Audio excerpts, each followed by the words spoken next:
नमस्कार, मैं हूं रविंद्र जैन और आप देखना शुरू कर चुके हैं सबकी खबर। केंद्रीय मंत्री ज्योतिरादित्य सिंधिया को कभी इतना गुस्सा नहीं आता जितना कल हमने देखा है। मैं आगे बढ़ूं इसके पहले एक वीडियो दिखाता हूं। ये वीडियो है कल का गुना का। मंच से जिस तरह वे कलेक्टर को लताड़ लगा रहे हैं, फटकार लगा रहे हैं, एसपी का पूछ रहे हैं, इतनी गुस्सा ज्योतिरादित्य सिंधिया को कभी आती नहीं थी। आखिर कारण क्या है? आगे बढ़ने से पहले आप इस 20 सेकंड के वीडियो को देख लीजिए। इधर मंच पे रहो, नीचे नहीं जाने का है। एसपी कहाँ है?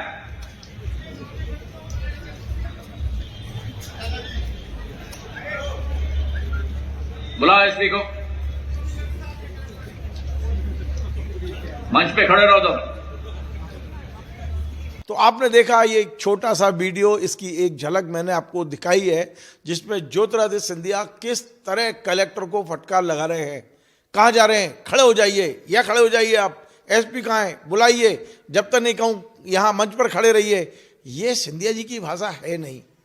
आखिर क्या कारण है कि ज्योतिरादित्य सिंधिया केंद्रीय मंत्री, एक ग्वालियर के पूर्व महाराजा, उन्हें आखिर इतनी गुस्सा क्यों आ रही है? किस तरह वो फटकार लगा रहे हैं आईएएस आईपीएस को? ऐसा कभी राज परिवार के, ग्वालियर राज परिवार के जितने भी राजनेता रहे उन्होंने इस तरह का व्यवहार नहीं किया है। मैं आपको बता दूं कि अभी 1 महीना भी नहीं हुआ इन कलेक्टर साहब को गए हुए। ये कलेक्टर साहब हैं अमनबीर सिंह और इनके पिता इकबाल सिंह बैस मध्य प्रदेश के चीफ सेक्रेटरी रह चुके हैं।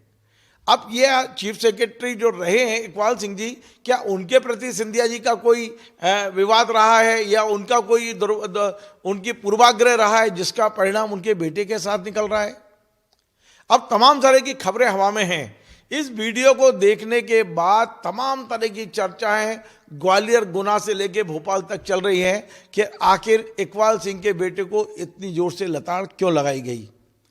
क्या इकबाल सिंह के बैंस के बेटे अमनबीर सिंह की पोस्टिंग सिंधिया जी की इच्छा के विरुद्ध गुना में कर दी गई है? क्योंकि अभी तक वे बैतूल में कलेक्टर थे। बैतूल से उन्हें सीधा गुना उस समय भेजा गया जब गुना में एक बस हादसा हुआ। वहाँ एसपी कलेक्टर हटाए गए।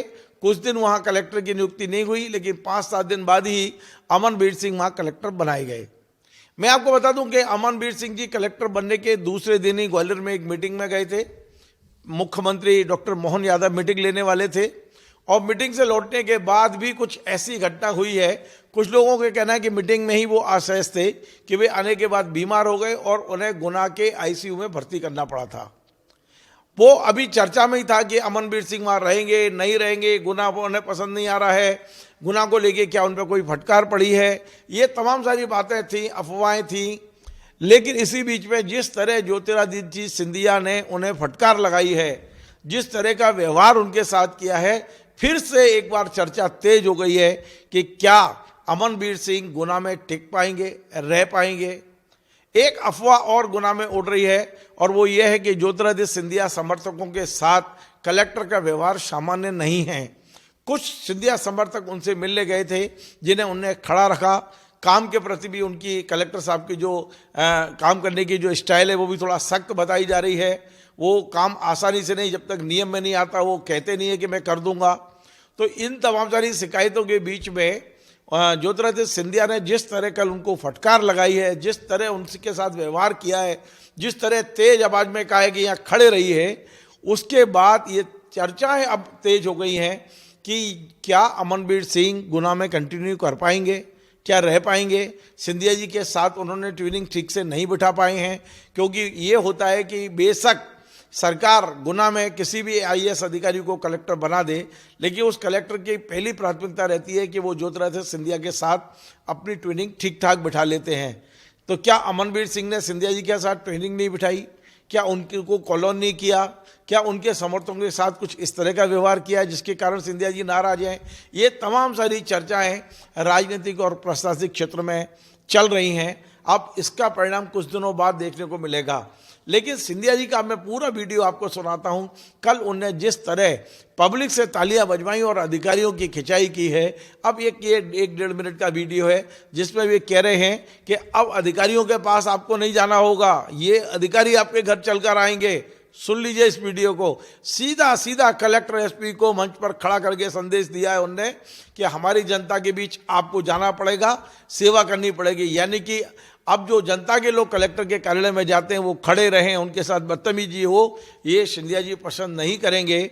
उनने जो संदेश दोनों कलेक्टर एसपी को मंच पर खड़ा करके जो स्पीच दी है और जो संदेश दिया है, उस पूरे संदेश को भी आप सुन लीजिए।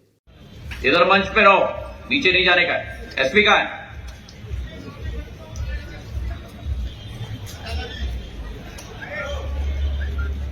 बुलाओ एसपी को।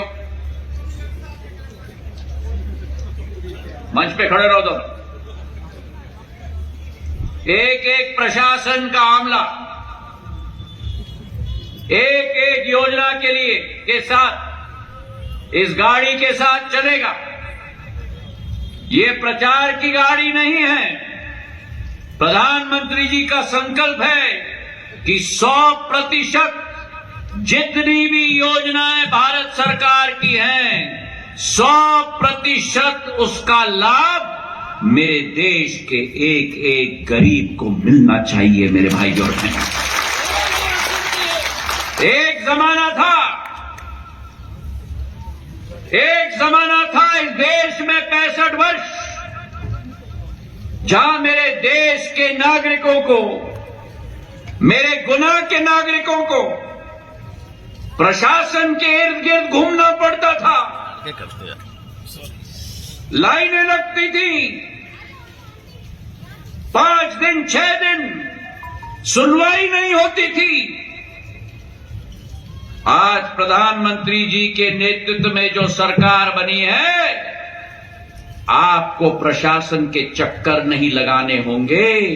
प्रशासन आपके घर पे दस्तक देगा आपकी सेवा करने के लिए। मेरे भाई और बहन, तो आपने सुना, सिंधिया जी ने साफ साफ प्रशासन को संदेश दे दिया है कि यदि समस्याएं आम जनता की है तो सुलझाने की जिम्मेदारी एसपी कलेक्टर की होगी। उन्हें खुद जाना पड़ेगा। जरूरी नहीं है कि वो पीड़ित व्यक्ति आपके पास तक आए। आपको सूचना मिलती है तो आप जाइए, जो योजनाएं मध्य प्रदेश की और केंद्र की चल रही हैं वो घर घर तक पहुंचाइए, उसकी मॉनिटरिंग करिए। तो एक सख्त संदेश प्रशासन को सिंधिया जी ने दिया है। अब हमारी नज़र इस बात पे है कि इसके बाद भी क्या अमनवीर सिंह गुना में कलेक्टर के रूप में रहेंगे या अपने तबादला कराने के लिए प्रयास करेंगे। आपको हमारा ये कार्यक्रम पसंद आए, आप इसे शेयर करें, लाइक करें, कमेंट करें और आपसे बार बार निवेदन है हमारे इस चैनल को सब्सक्राइब अवश्य करें। धन्यवाद।